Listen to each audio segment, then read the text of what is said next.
Hello dear students, अस्सलाम वालेकुम। How are you dear students? कैसे हैं आप बेटा? उम्मीद है आप लोग ठीक होंगे।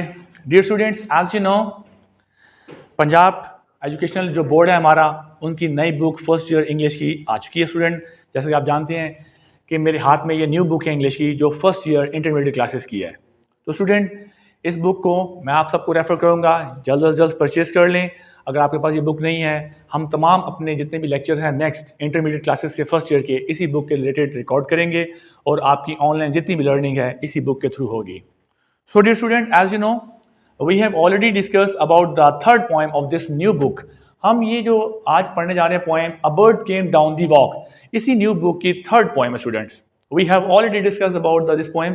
हमने इस पोएम के क्वेश्चन आंसर डिस्कस कर चुके हैं, इस पोएम के रिलेटेड डिवाइसेस यूज कर चुके हैं, हम इस पोएम की राइटर एमिली डिकिंसन का इंट्रोडक्शन कर चुके हैं। आज हम स्टूडेंट इस पोएम का टेक्स्ट रीड करेंगे कि इस पोएम में टोटल कितने स्टेंजा है, 5 क्वार्टेंट स्टेंजाज, और इन स्टेंजा में एक्चुअली में राइटर कहना क्या चाहता है वो रीड आउट करेंगे और इन स्टेंजा के अंदर हमारी कौन सी फिगरेटिव लैंग्वेज यूज हुई हैं उनको थॉरली पढ़ेंगे। So student, you should have to pay attention now. आज हमें तवज्जो देनी है, प्रॉपर रीड आउट करेंगे इस टेक्स्ट को। सो अगर आप लोगों के पास बुक है तो आप लोग मेरे साथ बुक ओपन भी कर सकते हैं और मैंने इस बुक के तमाम स्टेंजा बोर्ड पे भी राइट कर दी हैं। सो स्टूडेंट, पहला स्टेंजा पढ़ेंगे, आप बोर्ड पे भी देख सकते हैं और अगर आपके पास बुक है उस पर भी आप अपने पास रख के बुक पे भी पढ़ सकते हैं। So first of all student, a bird came down the walk, जैसा कि नाम से जाहिर है एक परिंदा रास्ते पर उतर आया। एक परिंदा रास्ते पर उतर आया बाय एमिली डिकिंसन 1836 टू 1886। ये हमारी राइटर है एमिली डिकिंसन। हमने ऑलरेडी इनके बारे में डिस्कशन कर चुके हैं। आज हम टेक्स्ट पढ़ने जा रहे हैं। A bird came down the walk, एक परिंदा रास्ते पर उतर आया। He didn't know I saw, जैसा कि वो नहीं जानता था कि मैंने उसे देखा। He bit an angleworm in half. He bit an angleworm in half. Student, यहाँ पे आप देखेंगे, मैं आपको वर्ड बाय वर्ड इसकी ट्रांसलेशन और इसके मीनिंग भी साथ साथ बताता जाऊंगा। यहाँ पे जो वर्ड है ना एंगलवॉर्म, मैंने इसको ब्लू लाइन में कर दिया है। एंगलवॉर्म मीन केचुआ। हम कहेंगे एक, आप इसे वॉर्म भी कह सकते हैं, अर्थ भी कह सकते हैं, केचुआ। उर्दू में भी साथ मैं लिख दूंगा इसको। एंगल वॉर्म, केचुआ भी कहते हैं इसको, इंसेक्ट भी कहते हैं, आप ये कह सकते हैं इसको। तो एक परिंदा जो रास्ते पर उतर आया, he didn't know, वो नहीं जानता था, I saw, मैंने देखा, he bit an angleworm in half, उसने केचुए को हाफ करके चबाना शुरू कर दिया। and ate the fellow raw। अब raw पे यहाँ वर्ड है, ये raw वर्ड हमें बता रहा है कि उसने उसको कच्चा ही चबाना शुरू कर दिया। स्टूडेंट, दोबारा गौर कीजिएगा। First stanza, the poem a bird came down the walk. A bird came down the walk, एक परिंदा रास्ते पर उतर आया। ही डिडंट नो, वो नहीं जानता था। आई सॉ, कि मैंने उसे देखा। ही बिट एन एंगलवॉर्म इन हाफ, उसने दो टुकड़ों में तकसीम कर दिया एक केचुए को, इंसेक्ट को। And at the fellow raw, और कच्चा ही उसे खाना शुरू कर दिया। अब जो रॉ यहाँ पे बता रहा है कि उसे कच्चा ही खाना शुरू कर दिया रॉ मटेरियल में। So this is our first stanza of the poem, जो मैं वर्ड बाय वर्ड उर्दू में भी ट्रांसलेट कर रहा हूं। सेकंड स्टेंजा जरूर देखिएगा। And then he drank a dew, फिर उसने क्या, शबनम के पानी के कुछ कतरे पिए। ठीक है, due mean Shabnam. From a convenient grass, अब यहाँ पे गौर कीजिएगा, कन्वीनियंट वर्ड। शबनम का आपको मैंने बता दिया, शबनम मीन जो सुबह सुबह पौधों के ऊपर स्टूडेंट पानी के ड्रॉप्स होते हैं, due, Shabnam. From a convenient grass, अब यहाँ पे जो वर्ड है कन्वीनियंट ग्रास, कन्वीनियंट को कहते हैं स्टूडेंट, मतलब होता है अ सूटेबल एंड सिंपल। इसका सिनोनिम होता है एक मुनासिब घास के ऊपर जो पड़े हुए थे, वो उसने पानी के कुछ कतरे पिए। सूटेबल का सिनोनिम होता है student suitable and simple, convenient का synonym. And then hopped sideways to the wall, आप स्टूडेंट गौर कीजिएगा। देन क्या किया उसने, then hopped sideways to the wall. अब यहाँ पे जो वर्ड है होप, होप का सिनोनिम होता है जंप। फिर उसने क्या किया, जंप लगाया, साथ ही साइड पर हट गया, दीवार के साथ लगा, थोड़ा सा जंप लगाकर। टू लेट अ बीटल पास, अब यहां पर स्टूडेंट हमारा सेकंड कैरेक्टर आ रहा है बीटल। ठीक है, टू लेट अ बीटल पास, ताकि वो एक बग, अब बीटल मीन होता है बग, हम इसको बग भी कहते हैं स्टूडेंट। अब सर ये बग क्या होता है, बग को उर्दू में कहते हैं पतंगा। तो उसने क्या किया, ये भी एक इंसेक्ट होता है, वो जंप लगा के साइड पर हुआ और उसने पतंगे को घुसने के लिए रास्ता दिया। स्टूडेंट गौर कर रहे हैं, this is the second stanza. And the third stanza, he glance with rapid eyes, फिर उसने एक जल्दी से निगाह की, एक झलक डाली।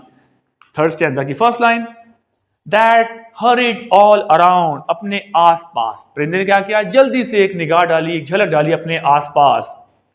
They looked like frightened beads, I thought. They looked like frightened beads, I thought.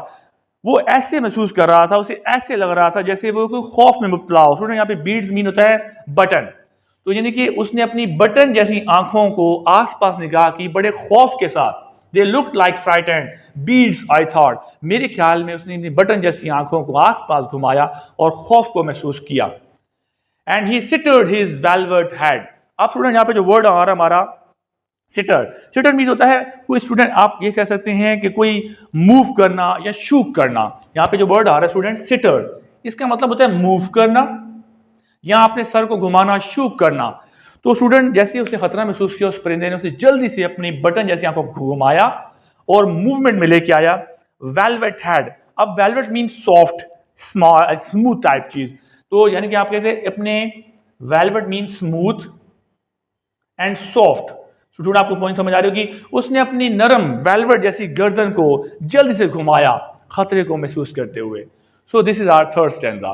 Now look at the next board, fourth stanza, like one in danger cautious. अब स्टूडेंट यहाँ पे देखिए, लाइक वन इन डेंजर, जैसे खतरे में। अब cautious means होता है केयरफुल होना, अलर्ट होना, यानी कि लाइक वन इन डेंजर, उसने अपने आप को खतरे में महसूस किया और वो खबरदार हो गया, कॉशियस हो गया, अलर्ट हो गया। I offered him a crumb. यहां पे स्टूडेंट गौर कीजिएगा, एली डिकिंसन कह रही है I offered him a crumb. Crumbs mean होता है निवाला, रोटी का टुकड़ा भी आप कह सकते हो। राइटर ने उसको क्या ऑफर किया, क्रम, रोटी का टुकड़ा, कि वो केचवे को छोड़ दे और रोटी का टुकड़ा या एक निवाला जो उसके हाथ में था, राइटर उसको पेश किया, ऑफर्ड किया। And he unrolled his feather, मगर परिंदे ने अनरोल कर दिया। अनरोल मीन अपने पर खोल दिए, ठीक है student. Unroll mean some kind of the open करना, उसने अपने पैरों को खोल दिया, अनरोल किया।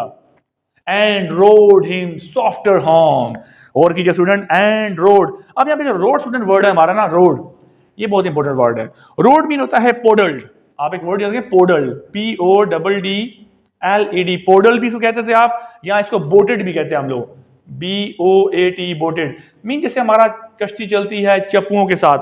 परिंदे ने अपने स्टूडेंट पर खोल दिए और जैसे पानी में चप्पू मारती हुई कश्ती आगे बढ़ती है, वो भी हवा में उड़ना शुरू कर दिया। किस लिए, उसको खतरा महसूस हुआ था। यहाँ पे स्टैंजा में वर्ड देखा, cautious, crumb, road. There are 3 word in this stanza more important. So student next चलते हैं, this is the last stanza. Then oars. अब स्टूडेंट यहाँ पे वर्ड है ऑर्स। ऑर्स का क्या वर्ड होगा, ऑर्स मीन होता है चप्पू।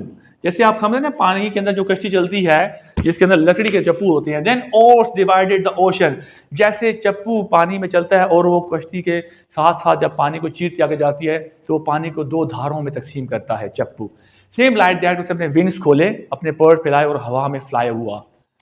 To silver for a scene, student गौर कीजिएगा, to silver for a scene. यहाँ पे जो सीन वर्ड है ये मीन होता है लाइन, आपको ज्वाइंट। स्टूडेंट यहाँ पे वर्ड है सीन, इसका मतलब होगा लाइन, समथिंग कोई पॉइंट या कोई ज्वाइंट।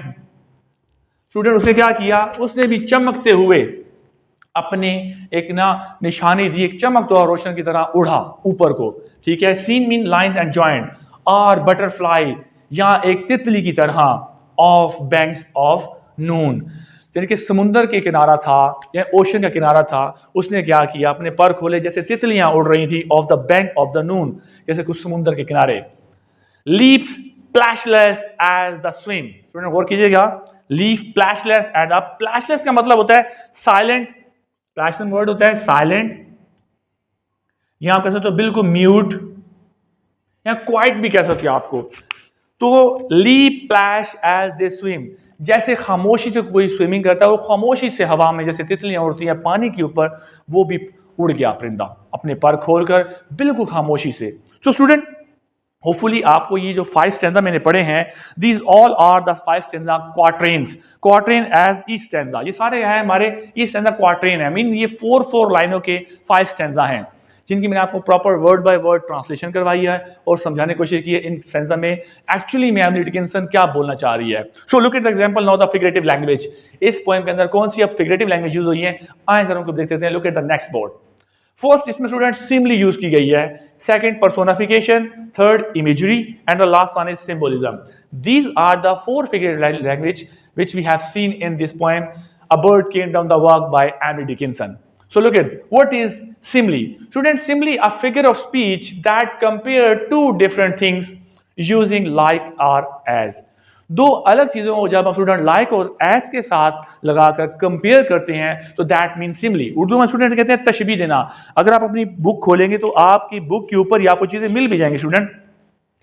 अगर आप ये चारों चीज़ें देखना चाहते हैं तो अपनी पोएम आप बुक खोलेंगे तो इसकी आपको इसके अंदर लिटरेरी डिवाइस हमने ऑलरेडी पढ़ी हुई हैं, तो आप इसके ऊपर देखें आपको सारी पर्सोनिफिकेशन सिमली वगैरह मिल जाएंगी, आप इनको गौर से पढ़ सकते हैं। पेज नंबर 33 आप खोलेंगे स्टूडेंट, उसमें सबसे पहले लिखा हुआ है सिमली, तशबीह देना। मीन्स आप देखो दे लुक लाइक फ्राइटेंड। आप स्टूडेंट यहाँ पे देखें दे लुक लाइक फ्राइटेंड, ये देखें ये जो हमारा साइन है ये हमें सिमली की निशानी दे रहा है। They look like frightened and the beads I thought, यहाँ पे ये एज अ सिमली यूज की जा रही है, तशबीह दी जा रही है। दे लुक, मैं अंडरलाइन भी कर रहा हूँ student, they look like frightened. इसमें स्टूडेंट आप देखें एग्जाम्पलेशन, the poet compare his loneliness, शायद अपनी तन्हाई को कंपेयर कर रहा है his loneliness to the cloud drifting in the sky, कि बादल जैसे हवा में वो भी तो तन्हा उड़ रहे होते हैं। And emphasize his sense of the isolation and aimless, और वो क्या कह रहा है सेंस दे रहा है हमें एमलेस तन्हाई का। Same like that they look like a frightened beads I thought, ये हमें यहाँ पे एज अ सिमली यूज की जा रही है figurative language in this poem के थर्ड स्टैंजा में। सेकंड स्टूडेंट देखें पर्सोनिफिकेशन क्या होता है, a figure of speech that gives human qualities to the animals object और आइडिया। आप इसे इजी के भी कह सकते हैं, giving the human traits to non living thing भी कह सकते हैं, पर्सोनाफाई करना। ठीक है स्टूडेंट, तो ये पर्सोनाफाई किया जा रहा है, जिसे हम कहते हैं तजसीम निगारी कहते हैं उर्दू में। अब यहाँ पे स्टूडेंट आप देखिए ही सिटर्ड, यहाँ पे नेक्स्ट लाइन देखिए ही सिटर्ड, यहाँ पर ये पर्सोनाफाई कर रहा है। He stirred his velvet head, student आपको नजर आ रहा होगा स्क्रीन पर, he stirred his velvet head. इसमें देखिए द बर्ड्स हैड, जो बर्ड का सर होता है परिंदे का, जो हमारा बर्ड दिखाया गया केम डाउन द वॉक में, is a describe as a velvet. उसके हेड को वेलवेट सॉफ्टनेस और स्मूथ से हम पर्सोनाफाई कर रहे हैं। Giving the human quality to the animal object, एक एनिमल ऑब्जेक्ट को दे रहे हैं idea. He stir is head a velvet giving a human trait. Hopefully student आपको बात समझ आ रही होगी, यहाँ पे पर्सोनाफाई किया जा रहा है। And the next is imagery. Imagery क्या स्टूडेंट होता है, इमेजरी हम उर्दू में कहते हैं इसको मंजर निगारी। Describe and descriptive language that appeals to the sense and create mental image. आप स्टूडेंट समझ आ गया, इमेजरी को हम क्या कहते हैं, मंजर निगारी करना। आप स्टूडेंट यहाँ पे देखें ही बिट एन, अब मैंने लिखा हुआ he bit an angle worm. देखिए student first stanza third line, he bit an angle worm. यहाँ पे स्टूडेंट राइटर हमारी एमिली डिकिंसन वो इमेजरी यूज कर रही है, bit an angle worm in half. Mean student they divided the visual imagery, वो दो पीसेस में पेश कर रही है, काट कर इमेज हमें पेश कर रही है। Allow the reader to picture, कि रीडर जो है वो एक पिक्चर हमें पेश कर रही है। द बर्ड्स एक्शन क्लियरली, कि एक बर्ड जो हमारा bird came down the walk में परिंदा है, उसने एक एक्शन किया है, उसने एक इमेजरी क्रिएट की है। क्या किया है, A bit an angle worm in half, उसने कैजमे को दो हिस्सों में तकसीम किया है। And illustrating a new unfiltered aspect of nature, और कुदरत का एक नया नेचर बता रहा है हमें कि कुदरत भी हमारे साथ क्रूअल हो जाती है कभी कभी, और कभी कभी वो बड़ी सॉफ्ट हो जाती है। So there are contradictory things that some time nature very soft for us and some time very brutal to us. So that is give us a imagery. Student next one is symbolism. So what is symbolism? A literary device where an object, person or situation represents something beyond its literal meaning. Student आपको समझ आ रही होगी यहाँ पे literal meaning से हट कर भी कुछ हमें whereas a object, person या कोई सिचुएशन रिप्रेजेंट जब की जाती है something beyond its literal meaning, अपने लिटरल मीनिंग से हट कर भी कुछ चीज़ जब पेश की जाती है, दैट इज सिंबोलिज्म। इसे उर्दू में कहते हैं स्टूडेंट अलामत निगारी। ये आपको अपनी नई बुक के पेज नंबर 34 के टॉप पर मिल जाएगी, अलामत निगारी। इसके स्टूडेंट आप देखें इस पॉइंट के लास्ट में जब राइटर एक वर्ड लाइन लिखती है, the bird flight at the end of the poem, ये हमें एक सिंबलाइज कर रही है, सिंबोलिज्म पेश कर रही है। The bird flight at the end of the poem, mean इसका क्या होगा, इसको थोड़ा हम एक्सप्लेन करते हैं। The bird gracefully, unfolded the flight symbolize freedom. Mean student यहाँ पे जो हमारा परिंदा है, जब वो अनरोल करता है अपने विंग्स को, अपने पर को, वो एक फ्रीडम चाह रहा होता है। जैसे कि हर इंसान फ्रीडम चाहता है, आज़ादी हर बंदे का हक है, हर ह्यूमन बीइंग का हक है। तो परिंदा अपने पर को खोलता है, तो यहाँ पे वो हमें एक सिंबोलिज्म नजर आ रहा है, एक सिंबलाइज कर रहा है freedom and seamless natural world, क्योंकि हमारी जो कुदरत है ये आज़ादी मांगती है, हर चीज़ को आज़ादी देती भी है। और contrast with the human world boundaries and the limitation, एक हद खत्म होती है, इंसान आज़ादी मांगता है। सो स्टूडेंट, होपफुली आपको आज के पोएम का टेक्स्ट जो मैंने रीड आउट किया, 5 स्टैंजा क्वाट्रेंस फॉर्म में जो है हमारे हैं, और फिगरेटिव लैंग्वेज पोएम में मैंने आपको थॉरली समझाने की कोशिश की है। The bird came down to the work, this is the last lecture of this poem. We have already discussed about the literary devices, question answer and the theme of this poem. So this is a lecture about the context reading about the poem. So hopefully this lecture is very fruitful to you. Keep learning, stay motivated. Thank you very much. Allah Hafiz.